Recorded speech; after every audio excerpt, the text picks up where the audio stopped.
Mr. Chairman. I'm glad to present my case.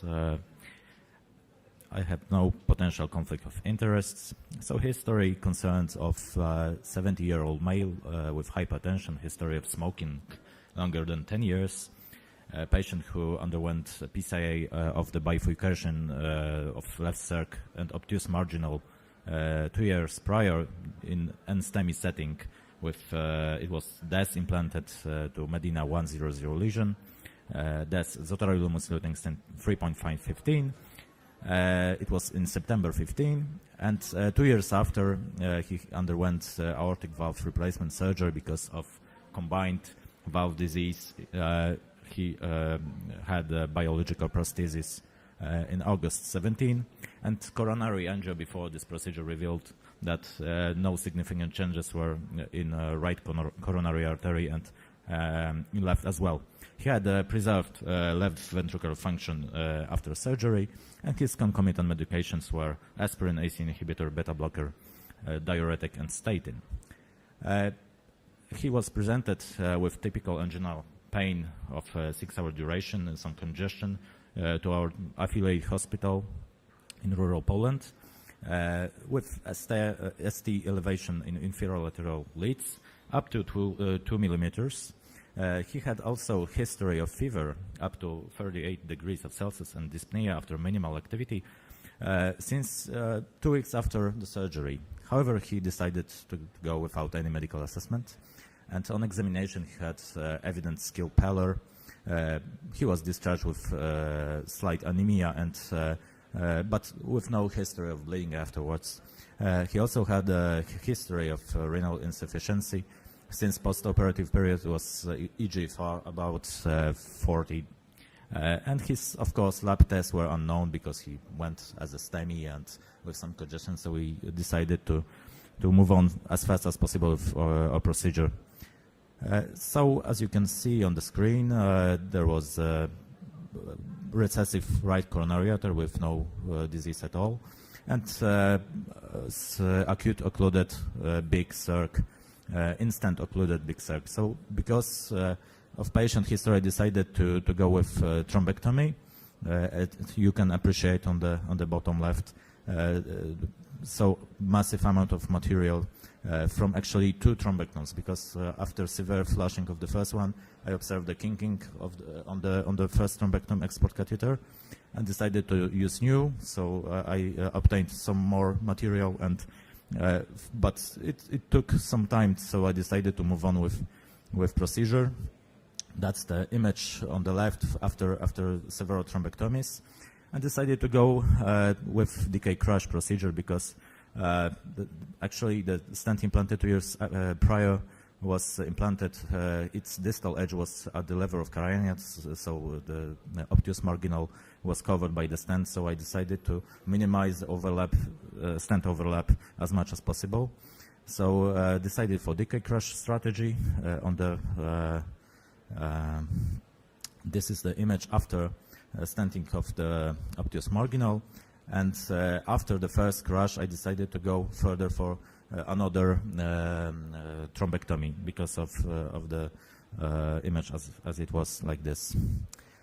So after completion decay crush procedure, as you can see on the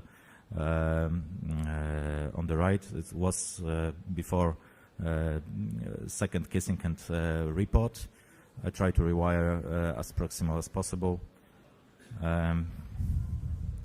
Here we have second kissing and pot with 3.5 with high pressure non-compliant balloon. And the result was not perfect because the distal embolization was present. I wasn't happy with that. And I was concerned to give patient to be 3A inhibitor because his history of anemia and renal impairment, he was congested, so it was really high risk patient, so I decided to go only on heparin double antiplatelet therapy. He was quite well after the PCI. ST segment resolution was observed. Dyspnea was resolved with some help with furosemide. As you can see on the screen, two Zotrolimus DS were implanted, 275/14 for obtuse marginal, 25/14 for left circ. And after the PCI, on echo examination, our colleagues observed some biological prosthesis vegetation with some contractile dysfunction of the left ventricular ventricle. These vegetations were confirmed later in transesophageal echo, and a few hours after PCI, patient developed fever, dyspnea. He was put on the intensive diuretic therapy, and enterococcus fecalis and endocarditis was diagnosed. He was treated with ampicillin and ceftriaxone intravenously for 5 weeks, actually not 6, as it's stated in the guidelines. However, it was decision of our colleagues.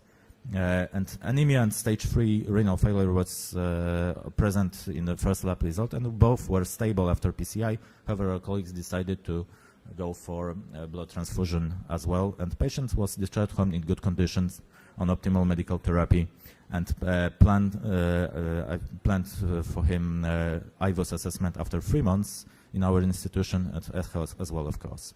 So this is 3-month follow-up angio. As you can see, there's no signs of distal embolization right now, but some restenosis in the circ, which I wasn't happy about this. Patient was quite well from the clinical point of view, as we present it quite later. Here you appreciate the IVOS assessment from the left. It's from left circumflex. It was 2.5, 14 Des with minimal overlap with previously implanted 3.5, 15. Here is decay crush carina, and proximal part of the stent is, well, it should be better expanded, I think, but we decided to leave it as it was. Here is the run from obtuse marginal, 275/14 was observed, was implanted. As the obtuse margin were quite bigger and with a lot of branches, so decided to put their bigger stent. Of course, patient was in STEMI and some contraction, some spasm on both branches were present, but decided to go for 275 and 2.5 for both branches. And after all, after 3-month follow-up, patient had no history of angina, some dyspnea on exertion. He was physically active before aortic valve surgery, so it was quite painful for him to have some exertion impairment. No sign of this distal embolization were found, but some insignificant restenosis in Zotrolimus were observed. But despite acceptable results in angio and IVOS, new left bundle branch block in ECG was found with QRS 150, some severe contractile dysfunction of left ventricle with from the region of left circ and obtuse marginal, and he was scheduled for CRTD therapy. Thank you for your attention.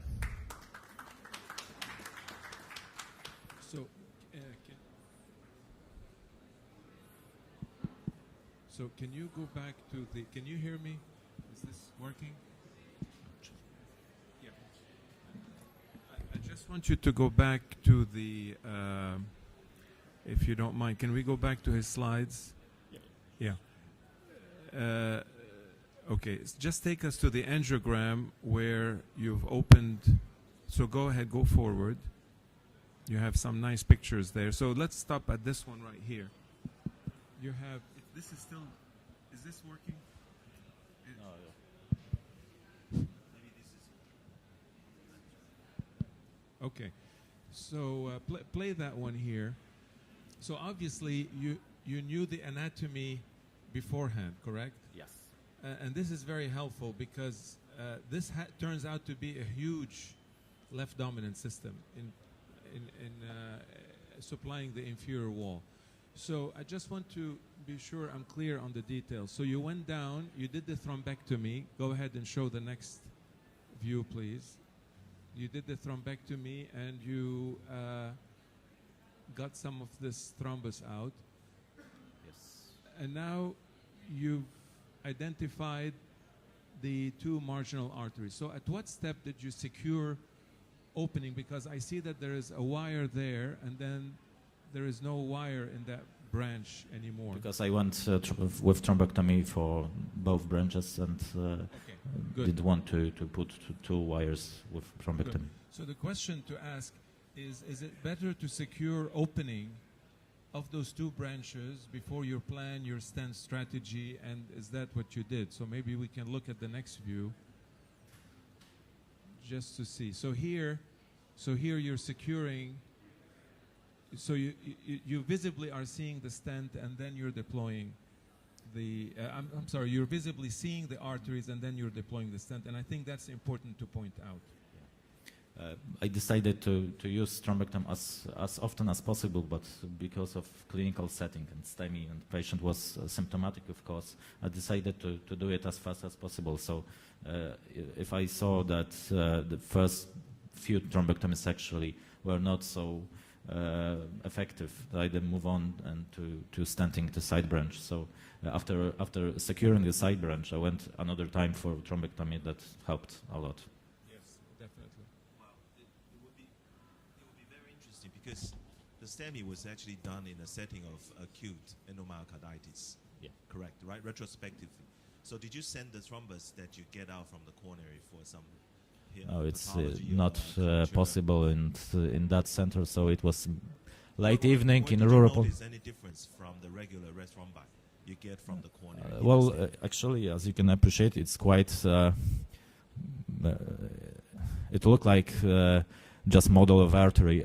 Actually, they were quite long and substantial. I mean, the whole thrombus burden was so huge, and that's why I decided to change thrombectomy, because thrombectomy catheter, because I seen that there was some kinking on the first one, which I made. Sorry, but I planned that that might be helpful to change, and after severe flashing, change the thrombectomy. That helped a lot, because I managed to obtain other thrombus, other thrombi from it. So that was like this.